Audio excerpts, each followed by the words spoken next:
2000 கோடி 940 கோடி மத்திய அரசு பெரிய விஷயம் சார். போதுமானதா முதலமைச்சர் 2000 கோடி கேட்டிருக்காங்க.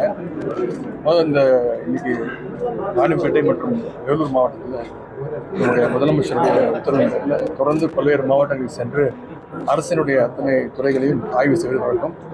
அதன் கம்மியாக இன்றைக்கு இந்த 2 மாவட்டங்களுடைய ஆய்வுக் கூட்டம் நம்முடைய நீர்வளத்துறை அமைச்சர் அவருடைய தலைமையில், அதேபோல் நம்முடைய கைத்தறித்துறை அமைச்சர் முன்னிலையில், மாவட்ட ஆட்சித்தலைவர்கள் முன்னிலையில், அனைத்து நாடாளுமன்ற உறுப்பினர்கள், சட்டமன்ற உறுப்பினர்கள், அனைத்து மக்கள் பிரதிநிதிகள், சிறப்பு திட்ட செயலாக்கத்துறை சார்பாக இந்த ஆய்வுக் கூட்டம் சிறப்பாக நடைபெற்றது.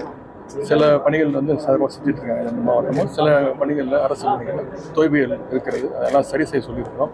அதே மாதிரி டெட்லைன் கொடுத்து கேட்டிருக்கோம். பணிகள் முடிக்கிறது, ரோடு போடுறது, புது கட்டணம் கட்டுறது, பஸ் ஸ்டாண்ட் கட்டுறது, இது மாதிரி அதுக்கெல்லாம் டெட்லைன் கொடுத்துருக்காங்க. அவங்க கொடுத்துருக்கக்கூடிய அந்த அறிக்கையை முதலமைச்சர் அலுவலகத்தை கொடுத்து நாங்கள் அதை ஃபாலோ விரைவில் பணிகள்லாம் சிறப்பாக முடியும்.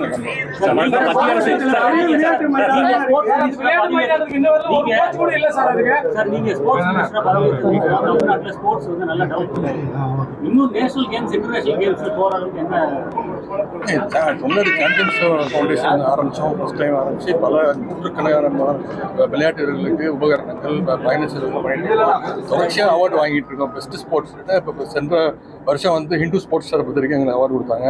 சிஐஐ அவங்க பெஸ்ட் ஸ்டேட் ப்ரமோட்டிங் ஸ்போர்ட்ஸ் கொடுத்தாங்க. போன வாரம் டெல்லியில் ஃபிக்கி நடத்திய நிகழ்ச்சியில் மீண்டும் எங்கள் தமிழ்நாட்டு எஸ்டிஏக்கு விருது கொடுத்துருக்குறாங்க.